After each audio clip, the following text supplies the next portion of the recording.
Gloria al Padre, al Hijo y al Espíritu Santo. Gloria al Padre, al Hijo y al Espíritu Santo. Gloria al Padre, al Hijo y al Espíritu Santo.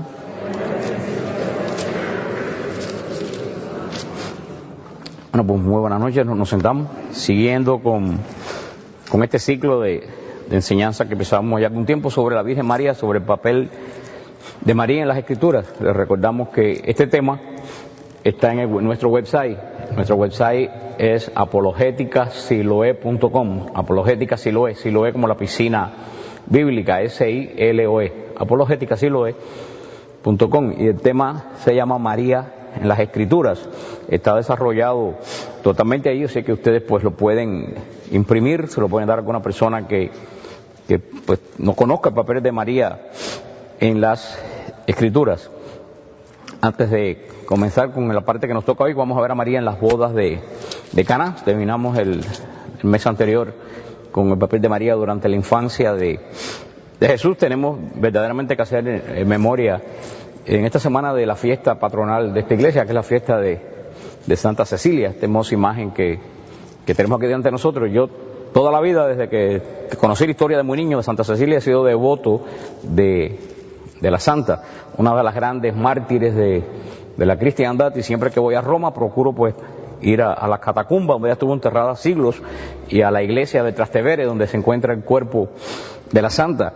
Y verdaderamente lo que muchas personas no conocen de Santa Cecilia, para mí es lo más importante de ello, no solamente que era una muchacha de una de las grandes familias de Roma, romana, que cuando por su fe en Cristo, cuando su proclamación de que ella creía en Jesús, fue condenada a muerte, el verdugo que le tenía que cortar la cabeza le dio varios tajos en la cabeza, pero estaba tan nervioso que no le cortó la cabeza por completo. Y Cecilia estuvo agonizando como 4 o 5 días en su casa en Roma, y toda la comunidad cristiana de Roma y muchas familias patricias de Roma que no eran cristianas pasaron por casa de Cecilia, como sucede cuando hay alguien grave en una casa. Y Santa Cecilia, todo el tiempo que estuvo agonizando, ella, como no podía hablar porque le habían cortado la faringe, ella estuvo todo el tiempo con los dedos así. Le decía a las personas que llegaban: 3 personas, un solo Dios. Y le enterraron cuando murió en las catacumbas, y muchos siglos después, en el siglo XVIII, cuando sacaron el cuerpo de ella, o XVII, para llevarlo a la iglesia donde está enterrada en este momento, se encontraron su cuerpo momificado y seguía teniendo los dedos así.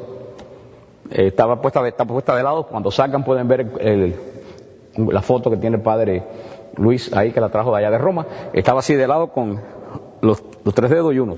Después de miles de años seguía diciéndole a las personas que la veían: yo creo en un solo Dios, que son 3 personas realmente distintas, una mujer verdaderamente trinitaria, una mujer que vivió adentrada dentro del misterio de la Trinidad. Ustedes tienen la suerte de que pues es la patrona de esta iglesia, así que recuerden el día 22, que cuando se celebra su festividad, orar a Santa Cecilia por todas las jóvenes del mundo y por las personas que, aún siendo cristianos, nos dan testimonio de Cristo. No sabemos más de la adolescencia de Jesús, ni de lo que sucede con Jesús y la Sagrada Familia. Como vimos el mes pasado, el Evangelio de San Lucas dice algo que es corto pero que es contundente. Dice que Jesús vivía sometido a sus padres.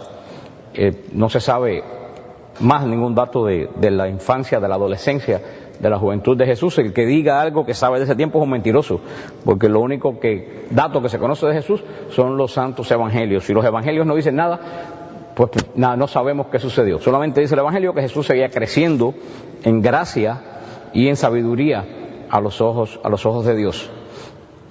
Por eso pensamos que todo ese tiempo pues Jesús lo pasó en Nazaret, no como dice la nueva era, que si se fue a la India a estudiar yo no sé qué. Eso son cosas totalmente absurdas.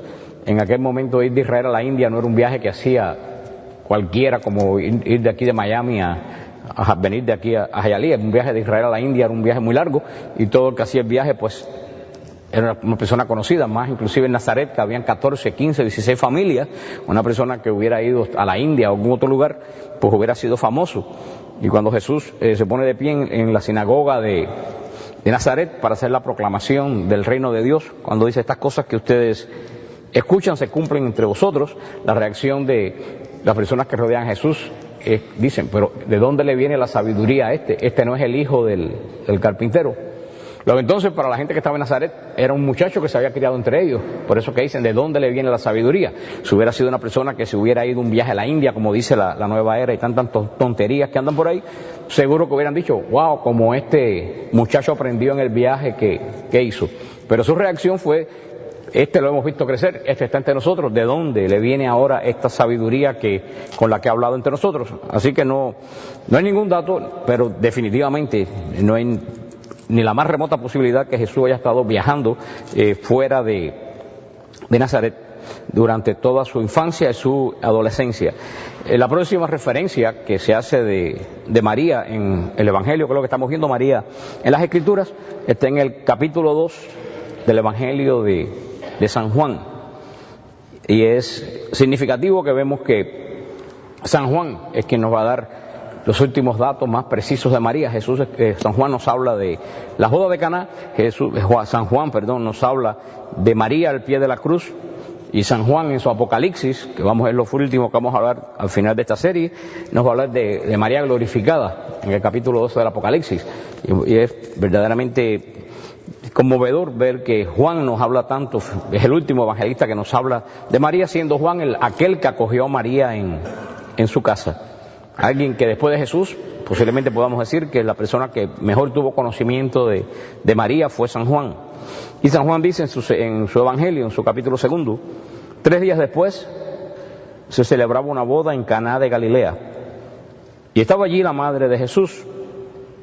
Fue invitado también a la boda Jesús con sus discípulos. Y no tenían vino, porque se había acabado el vino de la boda. Le dice Jesús a su madre, no tienen vino. Jesús le responde, ¿qué tengo yo contigo, mujer? Todavía no ha llegado mi hora. Dice su madre a los sirvientes, hagan lo que él les diga.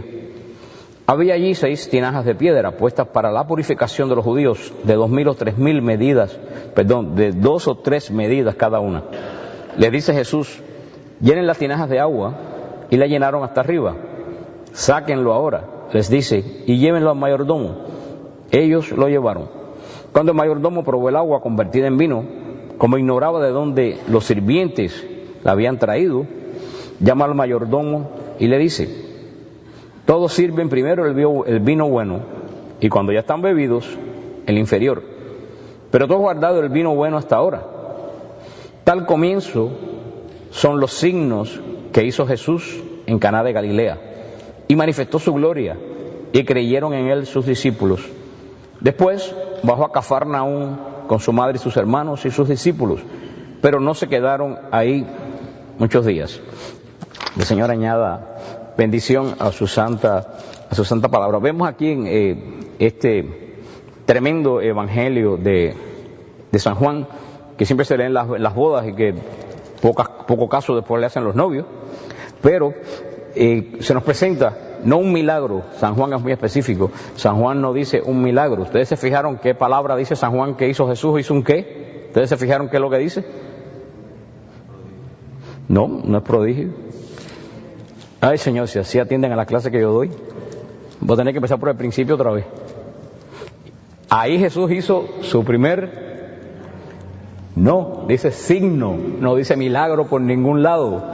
Se los voy a volver a leer. Tal es el comienzo de los signos que hizo Jesús en Caná de Galilea y manifestó su gloria.